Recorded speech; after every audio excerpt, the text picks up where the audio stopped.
Hey everybody, Nick Espinoza, your chief security fanatic here, and it is Sunday, but we are not doing our regular breaches of the week video and podcast and radio segment. We are actually going to be talking about one specific data breach, and that would be the Trump campaign.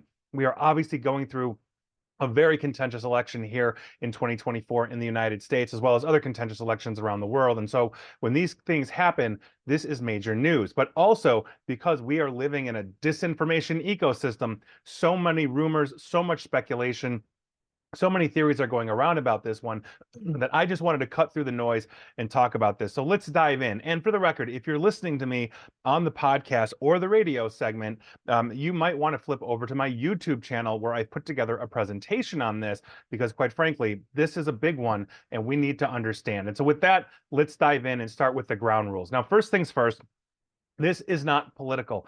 I do not care if you absolutely love or absolutely hate Donald Trump or Kamala Harris or any one of them. The point here is to cut through the noise, cut through the innuendo, cut through all the speculation that might be coming out of both campaigns and intelligence agencies and everything else, and just get to the facts. That is my entire point here. And when I start basically talking about my own thoughts, my own opinions, they will be clearly labeled.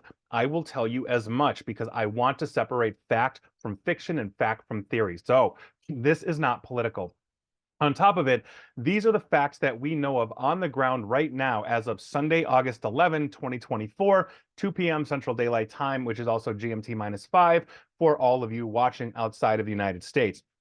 So if things happen after this, and we are expecting more information to come out eventually, obviously this gets dated, as does all information when published. And finally, everything that I am talking about here, every source that I'm referencing or I'm pulling this information from is going to be linked in my YouTube post as well as the SoundCloud post. So don't take my word at it. You can go read the articles that I am referencing, here right now. So with that, let's dive in because these are the facts as we know them. What kicked off this entire thing, we now know, is on July 22nd of this year, Politico started getting emails from an anonymous AOL account. And so, by virtue of that, Politico being a publication and a news source that focuses on politics in the United States, this obviously was a rather interesting thing. Now, Robert, quote unquote, who was this anonymous sender, essentially sent what appeared to be internal communications from a senior Trump campaign official. In other words, Robert had deep access into, in some way, shape, or form, into the Trump campaign, where he was able to pull sensitive and critical information that the Trump campaign would not want to get out and then forward it over to Politico. And so, by virtue of that, one of the things that is being talked about the most is a 271-page research dossier on Senator J.D. Vance. He's a Republican from Ohio. He is now the nominee for vice president for the Republican Party.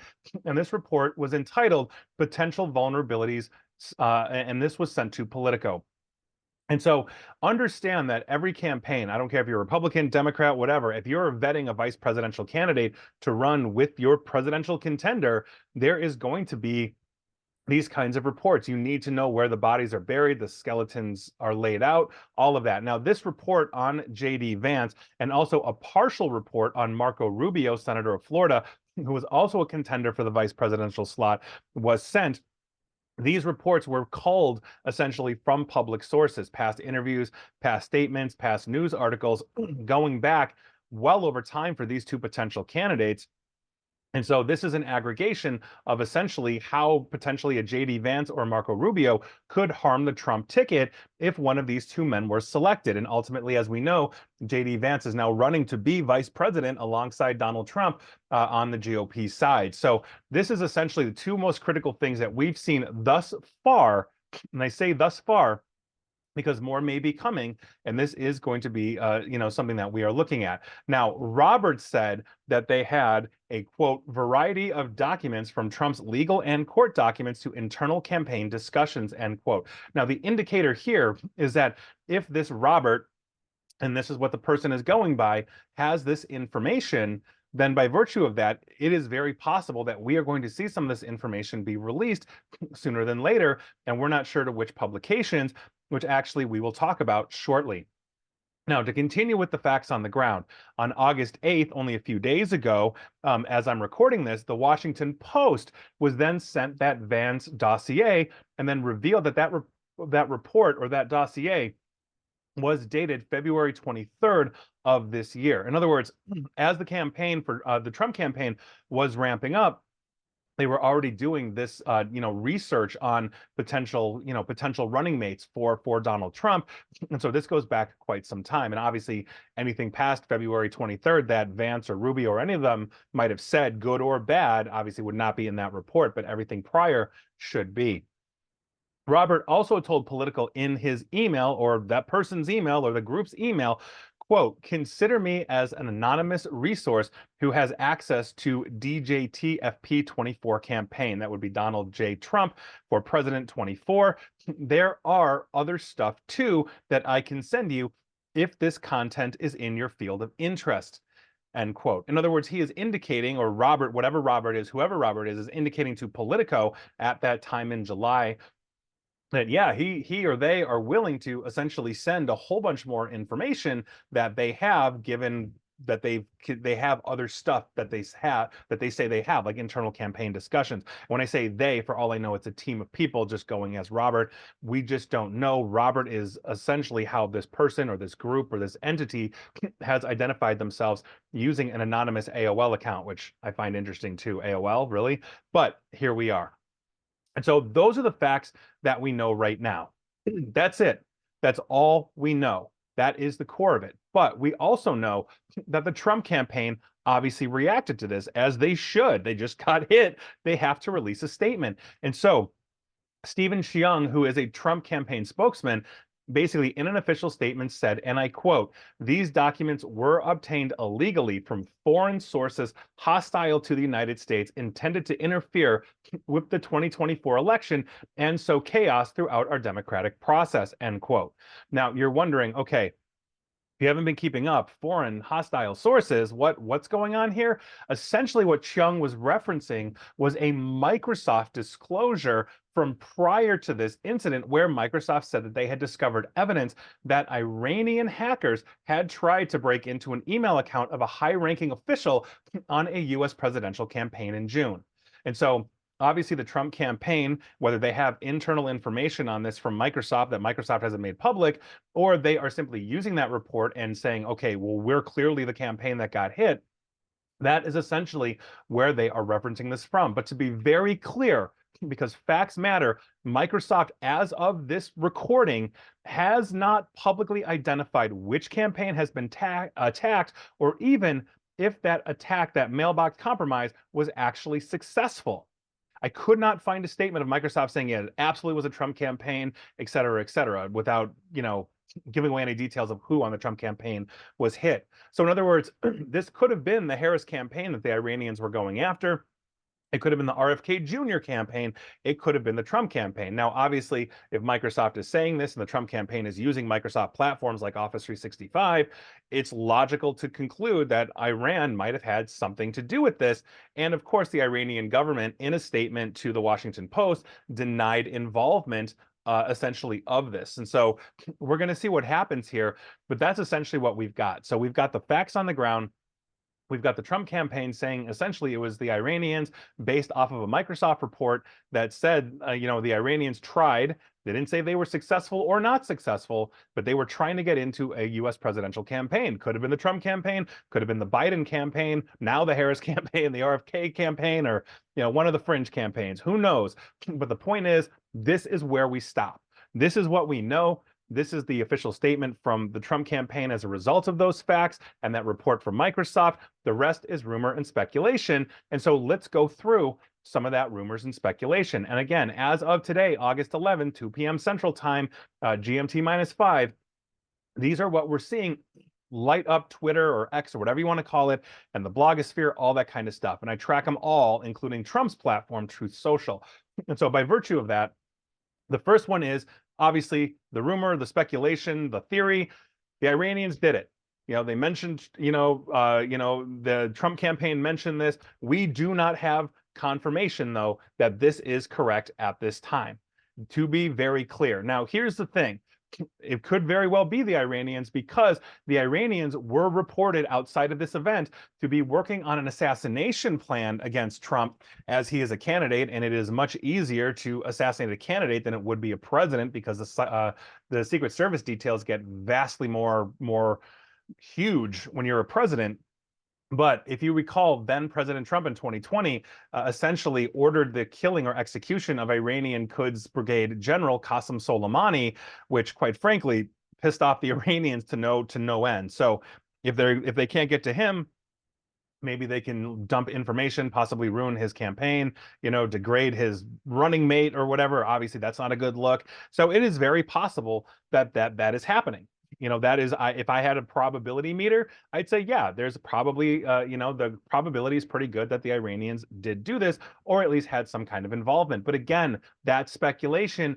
We don't know for 100% that the Iranians did it. This is why I'm being very clear about rumors and speculations. The next theory that we've seen moving all over the place is that a Trump campaign staffer did this for some reason. In other words, this data and information is so sensitive that somebody decided to copy it out that's in the campaign and send it to Politico, send it to Washington Post. And if those two don't publish, Politico or Washington Post, this information, they might send it to publications that will. We don't know, which also then leads to the bigger issue of, what if somebody puts out a fake 271-page dossier on J.D. Vance, now vice presidential candidate, that isn't the actual dossier, that makes him look 1,000 times worse than the actual dossier did? These are things that we have to be on guard for, not to mention the fact that, as Politico and the Washington Post, being essentially veteran news reporting outlets, were able to essentially validate that what they had was true and known good from actual Trump campaign staff.